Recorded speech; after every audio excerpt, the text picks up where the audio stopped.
Good afternoon, brothers and sisters. How are you all today? Okay, so let's see. All on my left. Let's see, anybody? Okay, on my right. Who is new? Hello. Yeah. Maybe you all could tell us your name and how you got to know about this group. Come. Hello. Yes. My name is Hui Wen. I got to know about this group through my colleague Silky.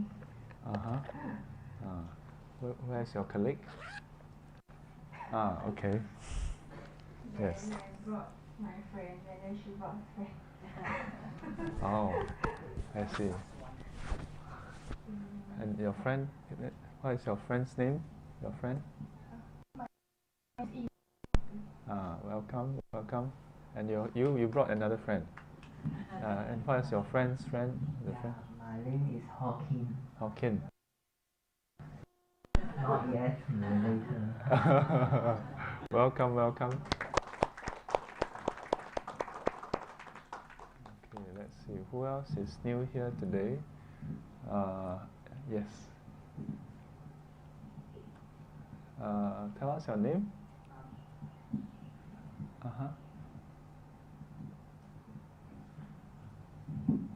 Hi, my name is Yue Peng. And told me about today. And this is my mom. Hello, my name is Siok Bin. Sorry? Siok Bin. Siok Bin. Welcome. Okay. So everything is in order. Can. So is it? So can now? Okay. She have the headset some more. Very professional. Look quite pro, Okay, so today's topic, the perfection of giving.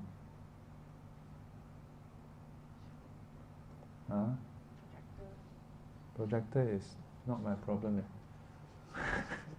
My problem is to deliver Dhamma talk.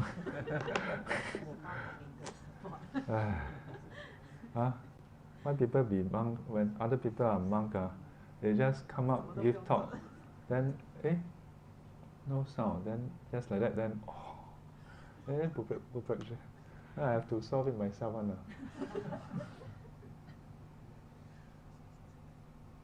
No input.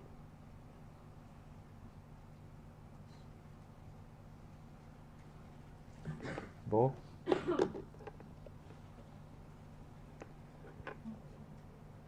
It's a setting over there. This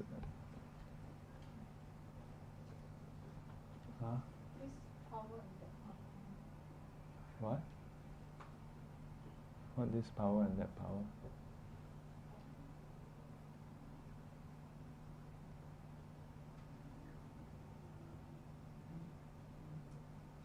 Do you know what setting to look at? Do you know that there's a box there? What's the number? All 4. So how? Is there another HDMI input? This is HDMI 2. Yeah, there's 2. Just now was 1. Then nothing come out just now. So I switched to 2. So how? Try what? What are you trying to try?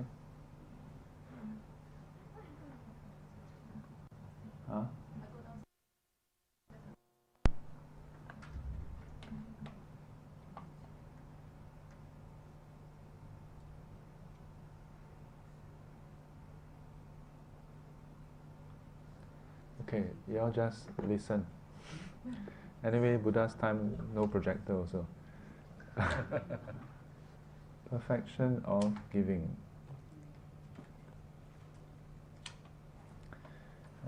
In Chinese we call it 布施般若蜜.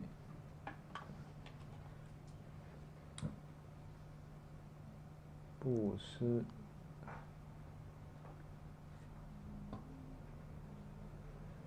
波罗蜜。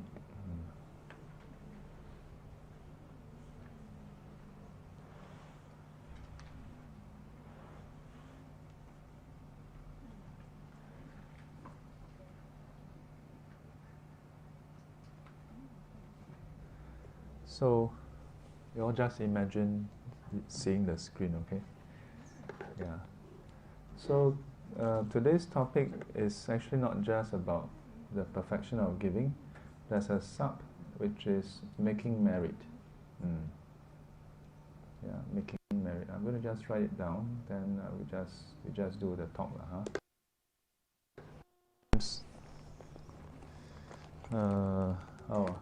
sometimes things work, sometimes things don't work. Correct? That's life, isn't it? Does everything work in your life all the time? Is everything not working all the time? Sometimes work, sometimes don't work. This is the nature of this world. Yeah. So, are you all familiar with the perfections? Familiar? Are you all not familiar with perfections? Say yes. Familiar or not familiar? Not familiar. Okay, not familiar, then we can have a talk. If you're familiar, then we jump straight to Q&A.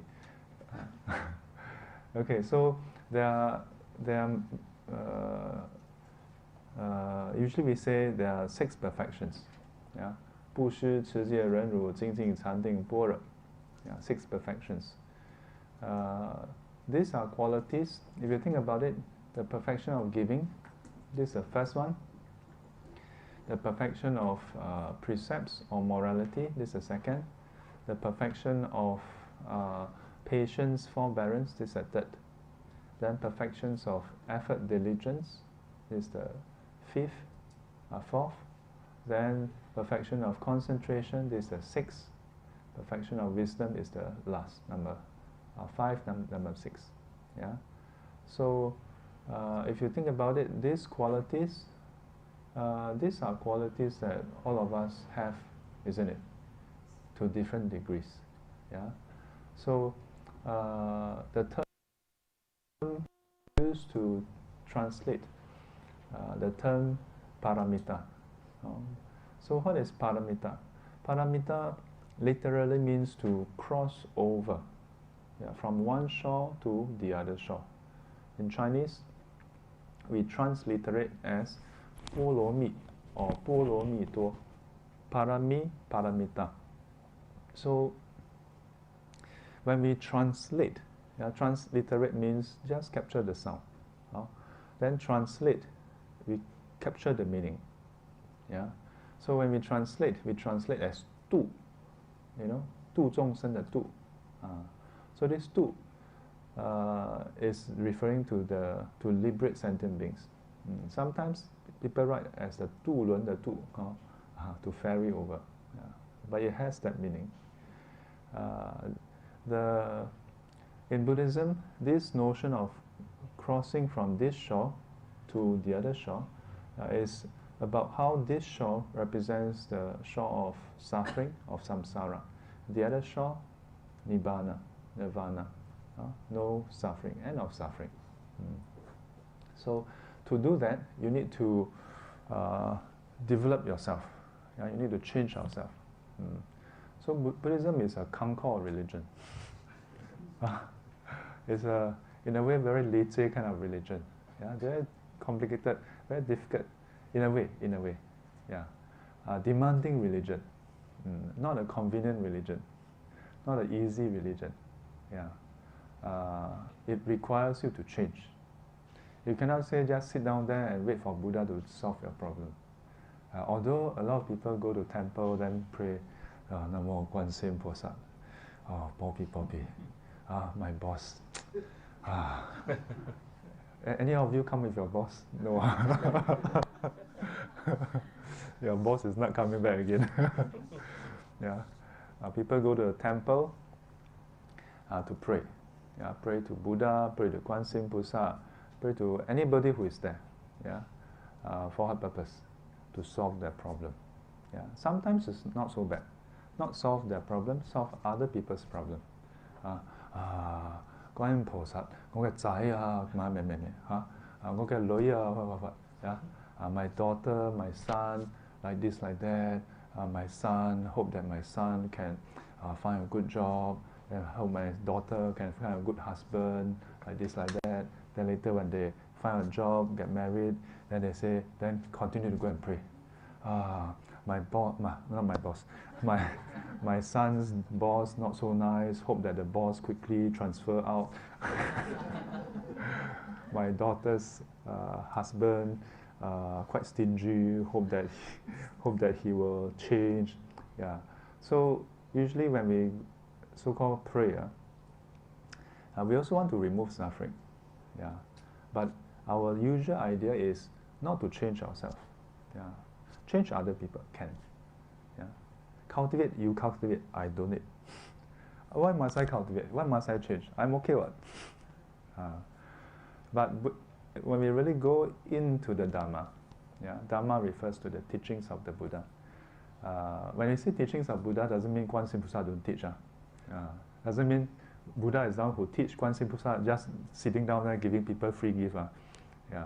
Actually, all the Buddhas and Bodhisattvas all give teaching. But they also recognize that some people, they are currently troubled. Hungry lah, stomach hungry lah, pocket no money lah, like this, a lot of problems. So you need to solve their worldly problem first. Yeah. Wait. Some of you may think that doesn't sound like what the Buddha do. Actually, the Buddha do that also. Today we are talking about giving. Did the Buddha do giving? In a way, we can say yes. In a way, we can say no. Yeah. Did you read any sutta where the Buddha set up a charity foundation? Yeah. And then there's an opening ceremony. Then he invite MP to come and be guest of honor. Then cut the ribbon together. No. The Buddha didn't do any sort of conventional charity the way we think. Yeah. He didn't start some charity center. He didn't even start a hospital. Yeah. From what I've read, he didn't start a school also. He didn't even build toilet for people.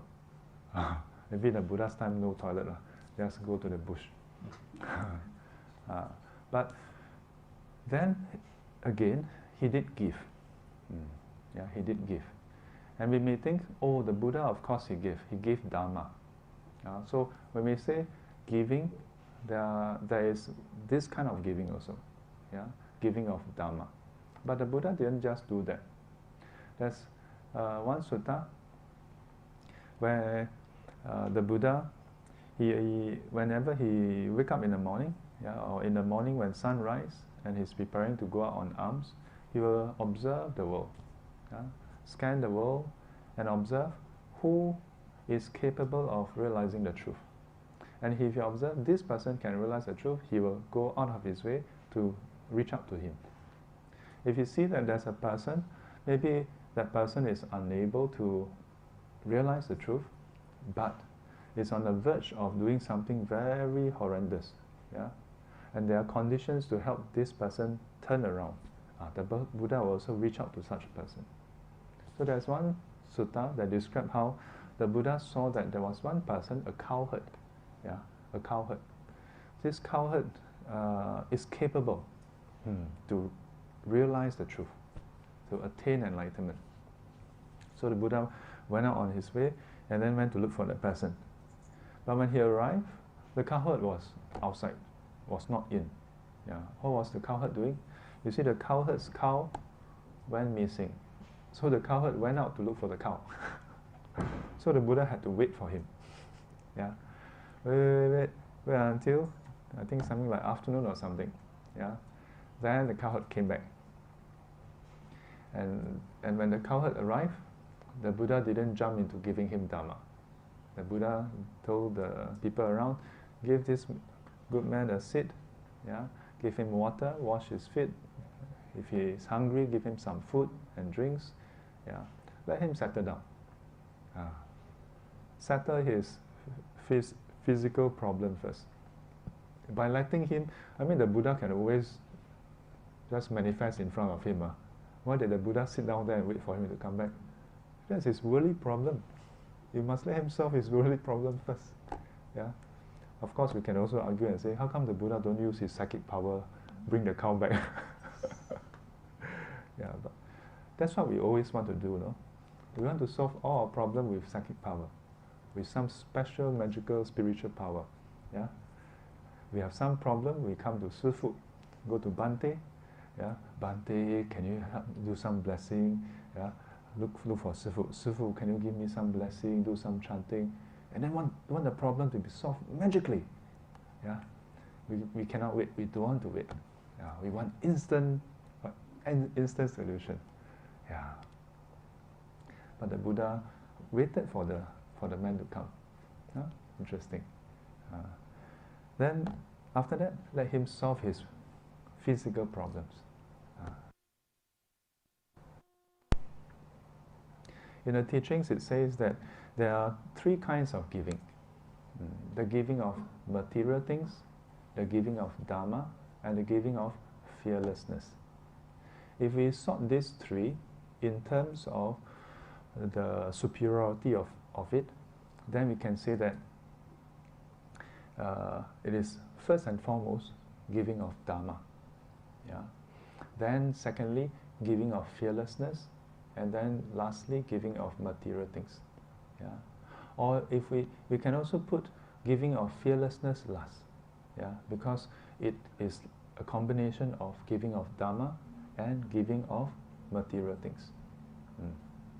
When you give people material things,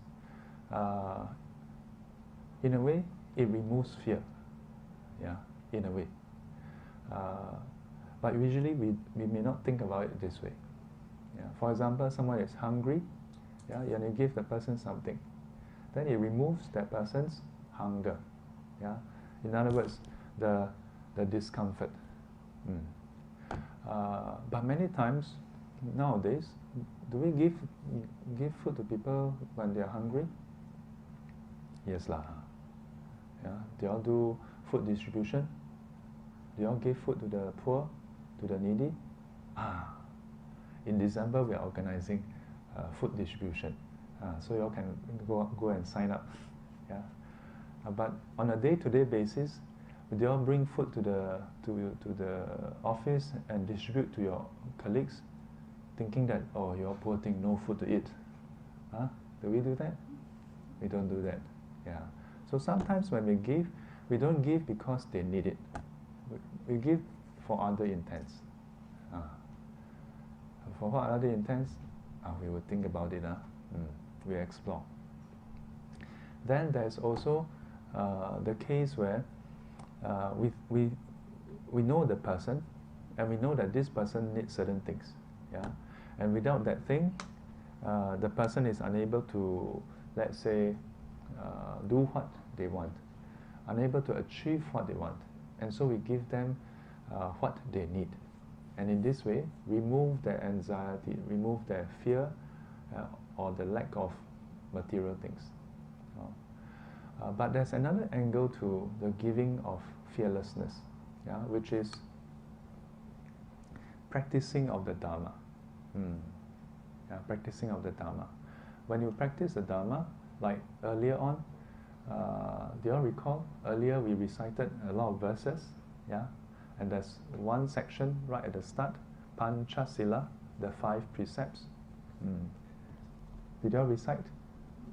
Yes, you all recite in front of Buddha, not my problem, you know. Yeah, you all recited Panatipata Viramani Sikapadam Samadhiyami. Yes? I undertake the precept to abstain from killing. You all say that. Did you all say that? Yes. Okay, very good. Yeah. So do you all know what is the significance of that? Usually when people think about giving, nobody think about precepts. But actually, every day when you recite these verses and you say, I undertake the training rule, I undertake the precept to abstain from killing, you are giving something. You are giving fearlessness to others. Yeah. Think about it. Yeah, think about it. Most people, when they think about precepts, they think about themselves. I cannot kill. They think about the precept of not stealing. I cannot take whatever I want. They think about all the precepts in terms of restrictions on themselves. Yeah. Of course, there's this part. But we must also know what is these restrictions. Yeah? These restrictions are restrictions on ourselves to prevent ourselves from harming others. It is our decision not to harm others. So in this way, you give others the gift of fearlessness. How many people do you observe this precept towards? With respect to how many individuals are these precepts spoken? When you say, I undertake the precept to abstain from killing, how many people? How many people do you intend not to kill? How many? All precepts, all human beings, all sentient beings, isn't it? Do you think, this week I will put in effort not to kill 5%. The rest I don't care. Yeah? Is it like that? No, isn't it? When we say these verses, there's no qualifier on the number. And that means it is towards all sentient beings. What this means is, even those sentient beings that you haven't met, you are making a decision not to kill them, not to harm them. Yeah? Those beings that is too small to be seen, you are also making an effort that where you can, you don't want to kill them, you don't want to harm them.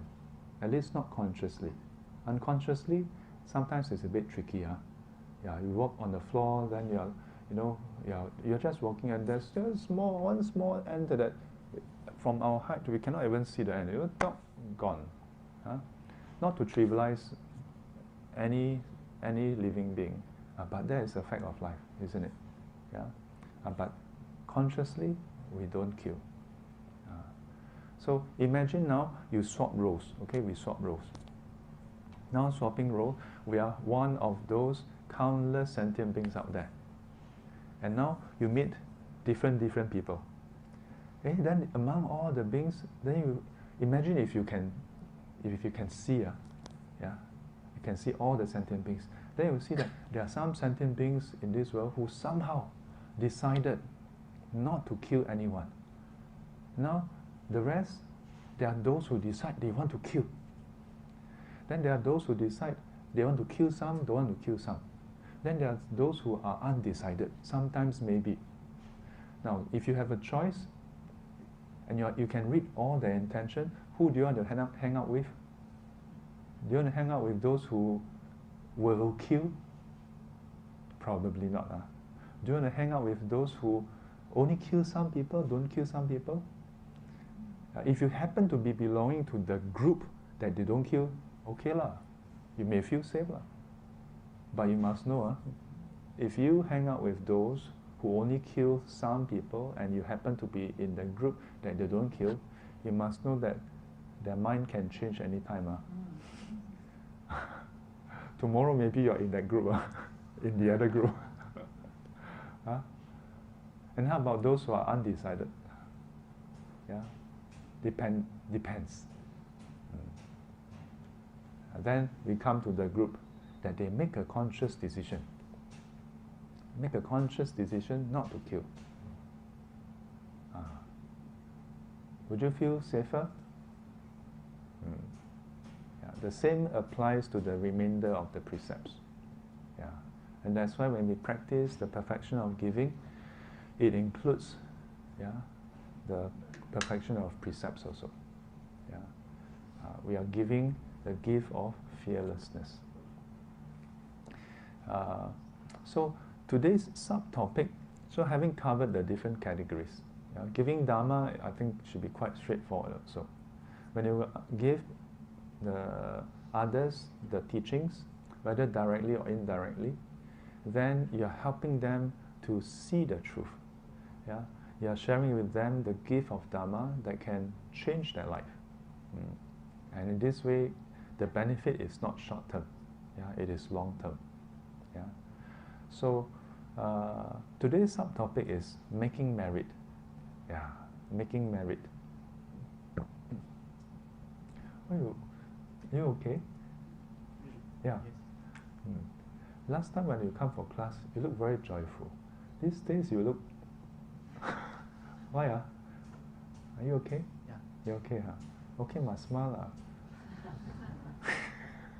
Like imagine if I come for class there.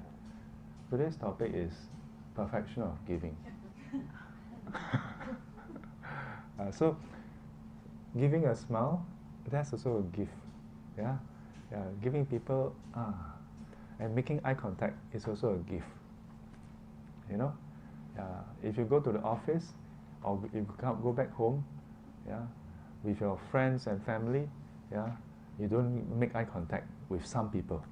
Oh, they will feel. Yeah. So, making merit. Do you know what is making merit? Making merit.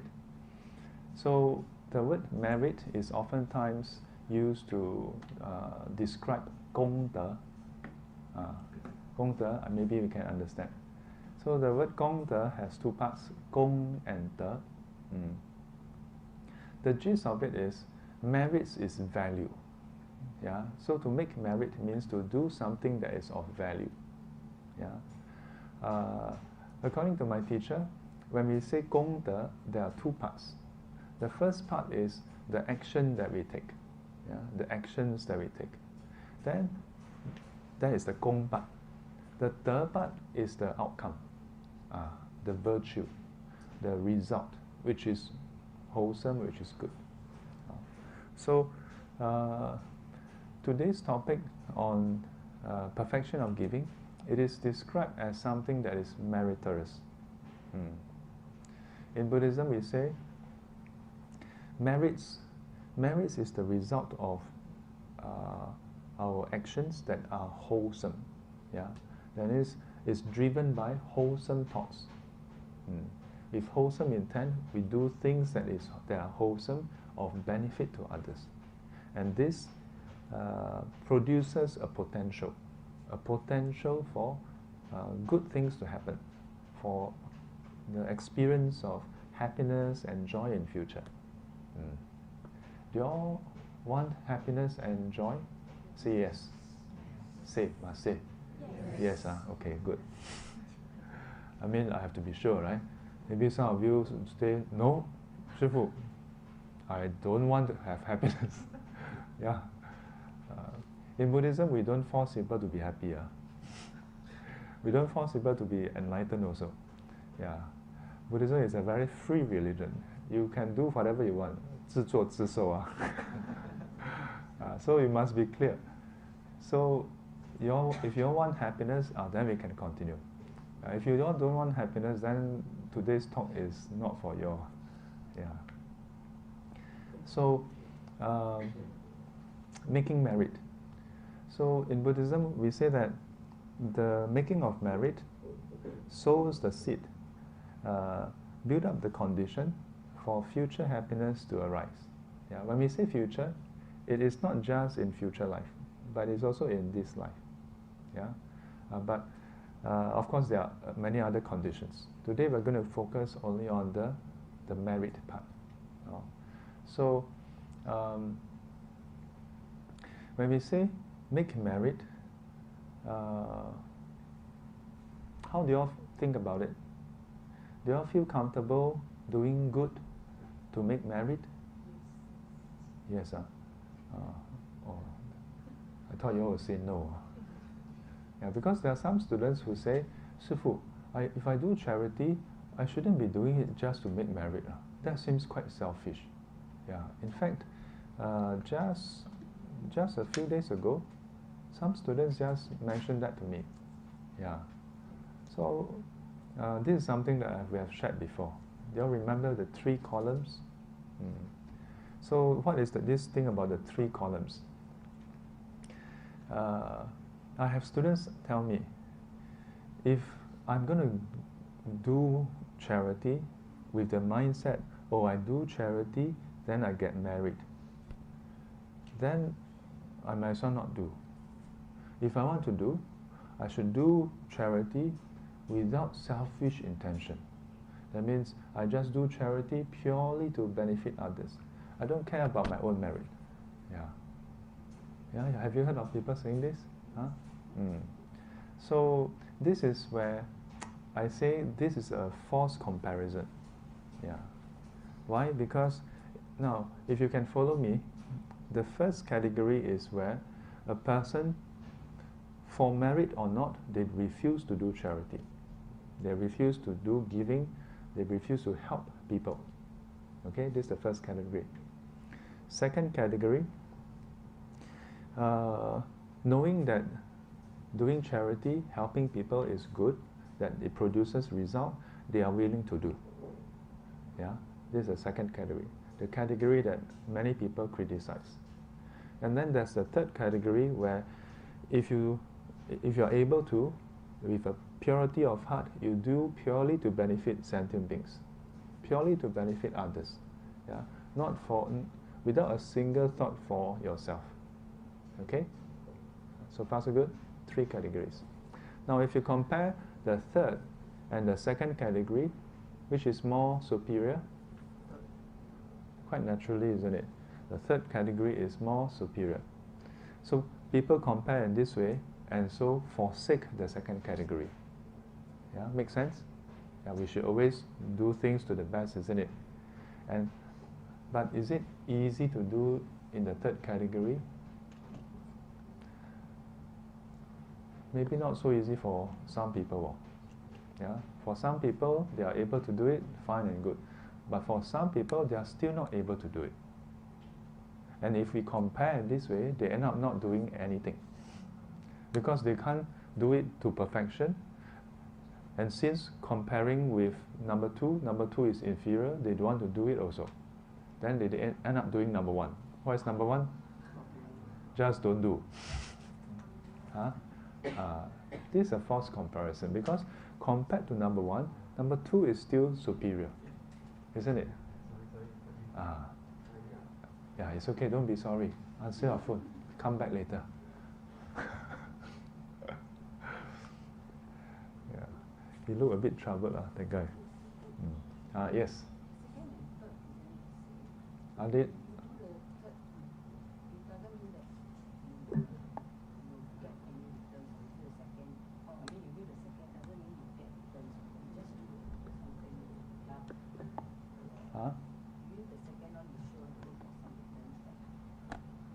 Yeah, we are defining it this way.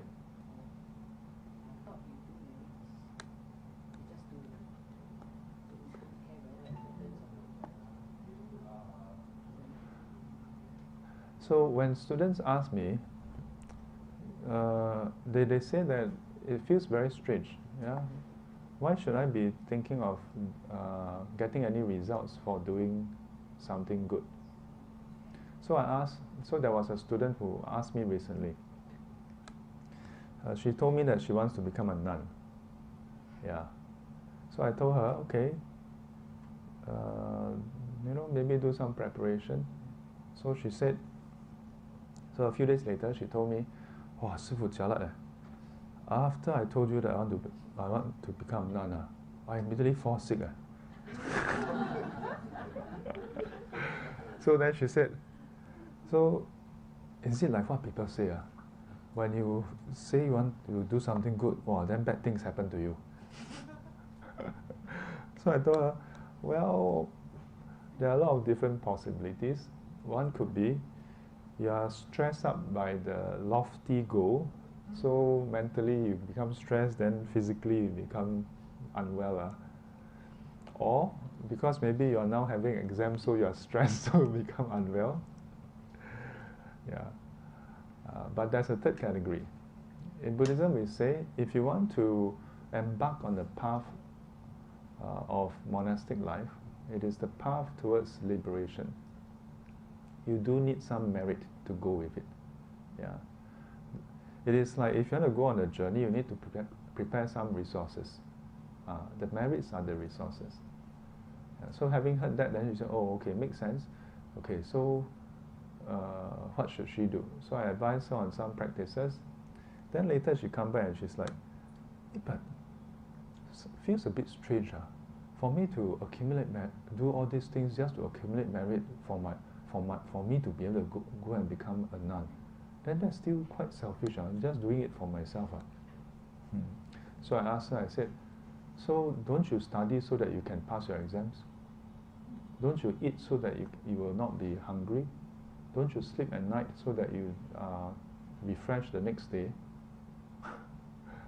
But we don't feel anything bad about all those things. That's normal. That's the right thing. If the more you eat, the hungrier you become, then something is wrong in this world. If the more you sleep, the more tired you become. I mean, sometimes it happens. When you sleep beyond the correct amount. Yeah. But if you sleep adequately, you should recuperate. Yeah. So this is causality. Nothing wrong with that. Nothing wrong with expecting the correct outcome, isn't it?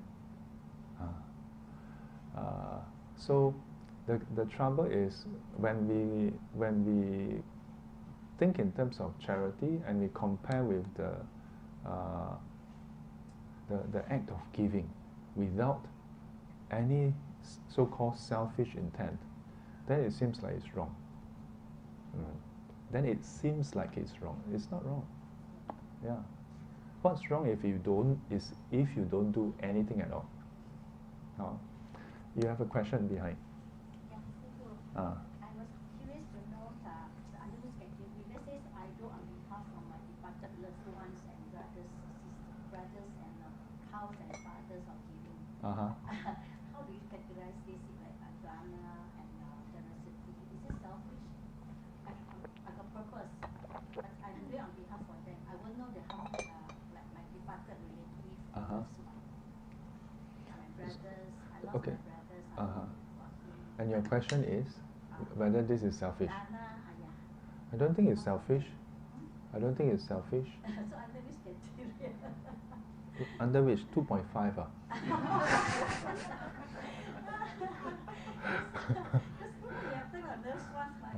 To be more accurate, it's 2.63 actually.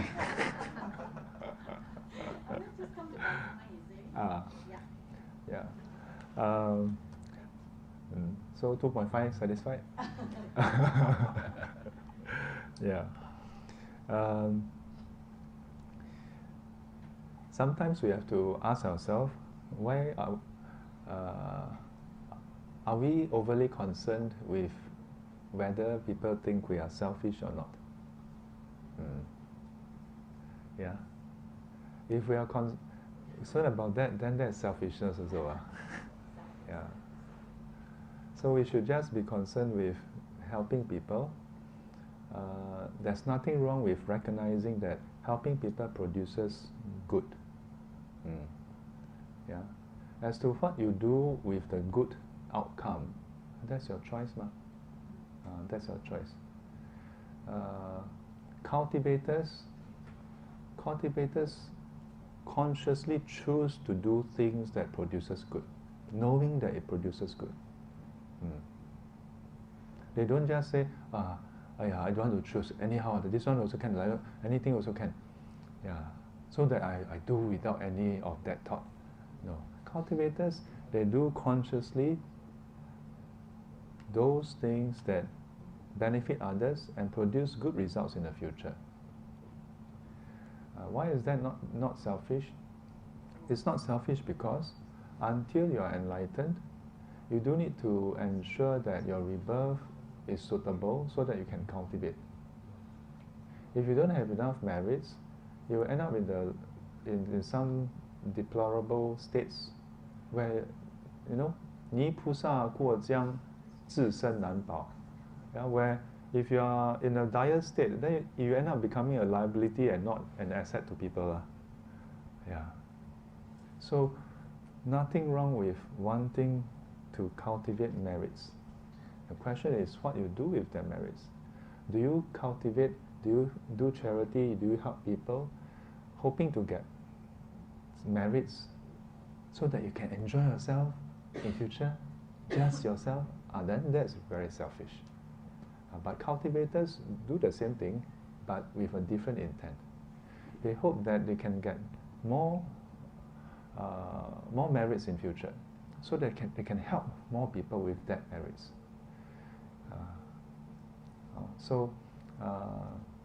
Nothing wrong with that. You have a...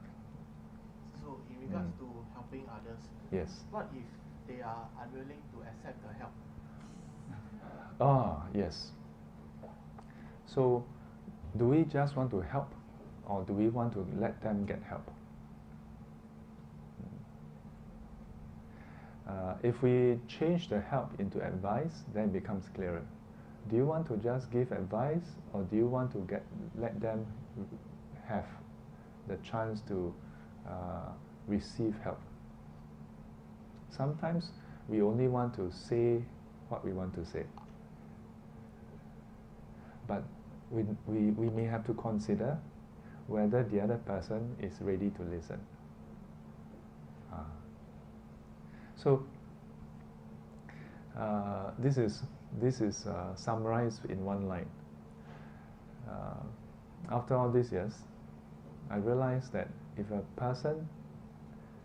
you see a fat man, don't tell the fat man to slim down, unless the fat man thinks that he's too fat.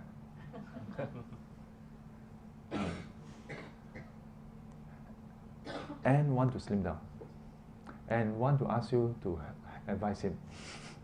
And even then, you should give it sparingly. Yeah. So can I give an example? Let's say we are doing volunteering, and we want to help this elderly who is living in a very bad condition, but the elderly is so used to living in that condition, and he or she doesn't want help. But all of us agrees that if we change the condition, then he or she will live a better life, but instead become more distressed because the whole house is not in the same condition as it was. And in the end, he or she blames those ones that are giving help to change to a better environment. So in this instance, we should not help.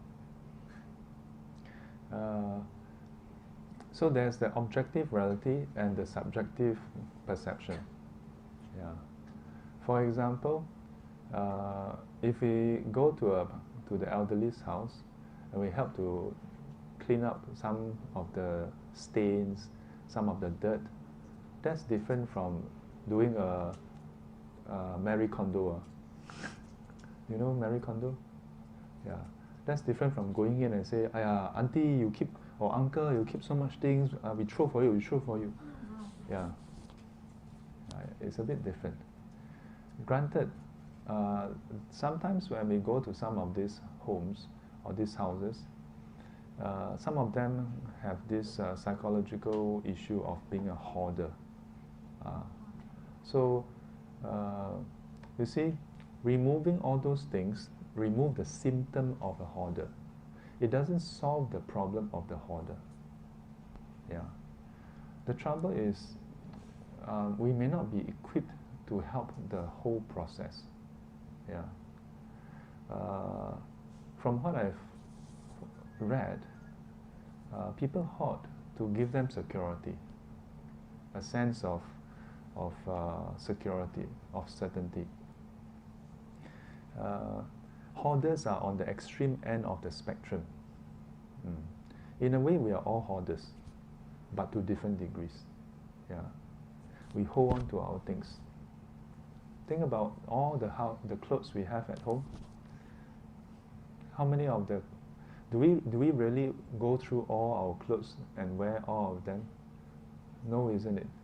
Yeah, but we just keep them. Look at all the things in our house beyond our clothes. We keep them anyway. So because most people keep that amount, so we are not hoarders. Because they keep more than us, they are hoarders.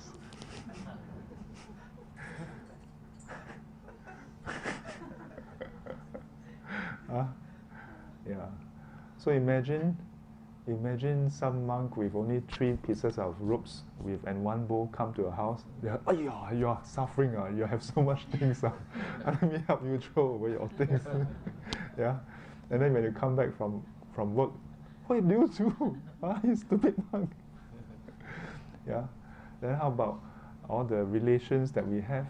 Yeah, our relationships and all those things. Then to someone who is spiritually more matured, they see that as attachment. Then they come in and forcibly take away your relations. Now, there's a difference between having a good intent and having a good approach. We cannot say that, like when you all go to help them and help to clean up the place and maybe bring some nice IKEA furniture, buy a bean bag, then he can relax there, then change it into a induction stove so that it's safe and will not burn. We change all these things. Very good intent. Yeah, and very kind effort also.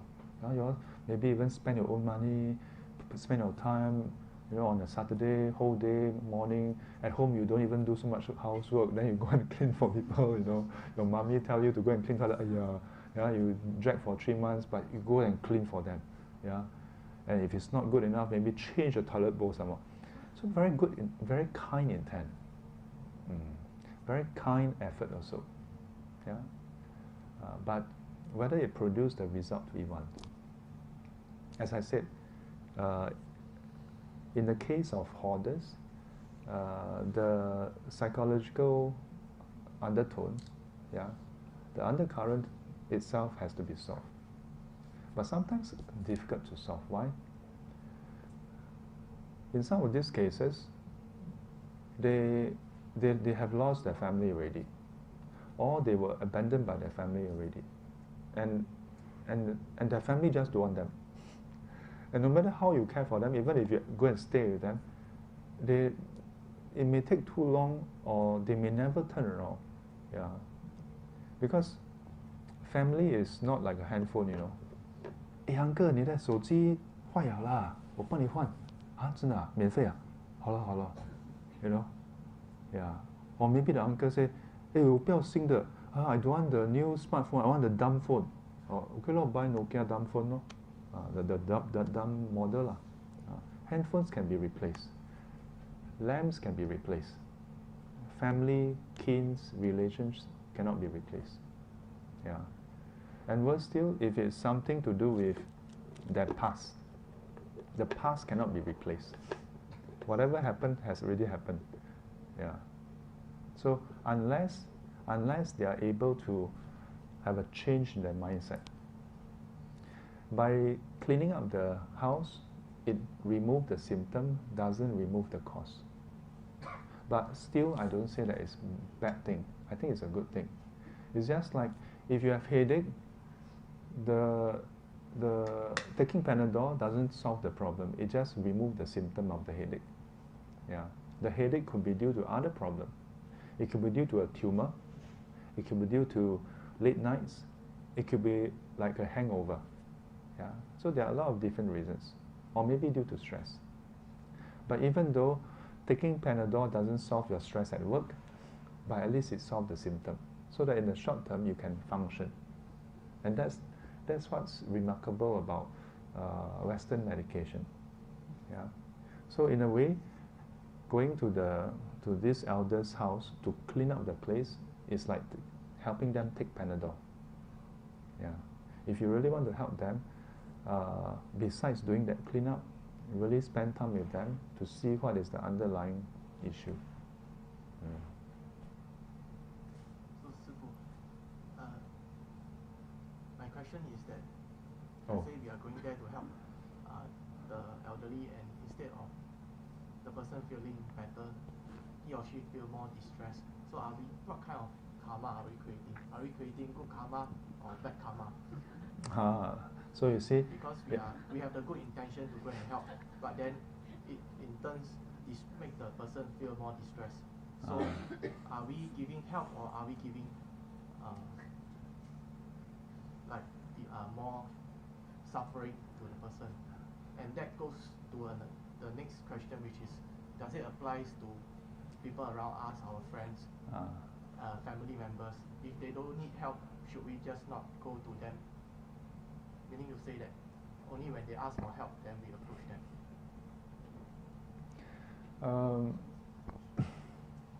So first of all,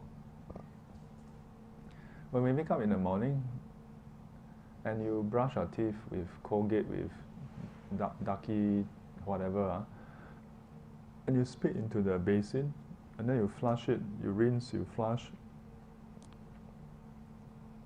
Do you think about how it's going to impact the living organisms in the drain? We also don't think so much, isn't it? I'm not saying that not thinking so much is right.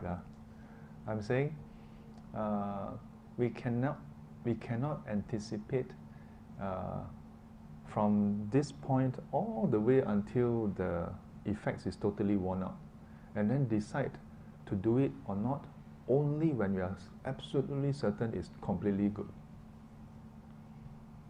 If we do that, we will be immobilized. We just, even when we wake up, we are like, oh, should I have woken up? Maybe I should go back to sleep. Then you go back to sleep, oh, should I have woken up? Yeah, then you'll be in trouble. We can only say, ask yourself what is your intent at the moment. Do what you can. But as I often times observe, the first time you do something, you may not know what is the outcome. But if after doing it, you see that the outcome is not what you want and what you intended, then the second time you may need to adjust. You don't have the luxury of, that being the first time anymore. If the second time you still insist, then that is a problem. The first time is not a problem. So then, how about family members?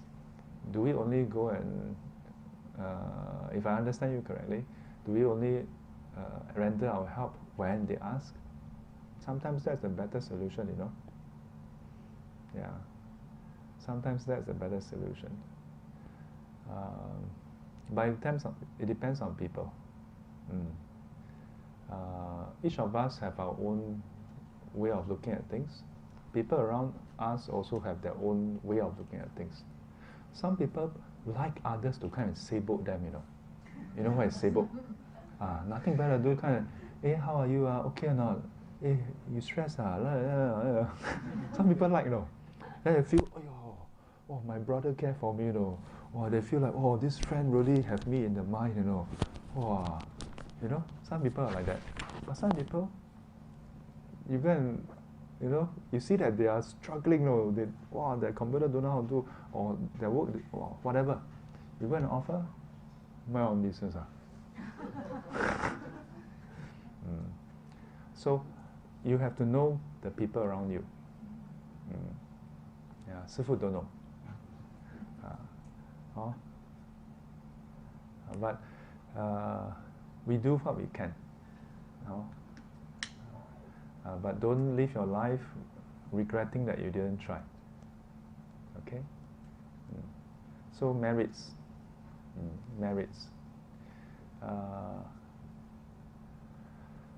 Merits will take care of itself. You don't have to worry too much about it. Do what you should be doing. I think I like what one master once said. If I don't recall wrongly, it's the Dalai Lama. He said, there's enough suffering in this world. If you cannot help remove others' suffering, try not to give them some. Amitabha. 愿消三障诸烦恼，愿得智慧真明了，普愿罪障悉消除，世世常行菩萨道。阿弥陀佛，起立。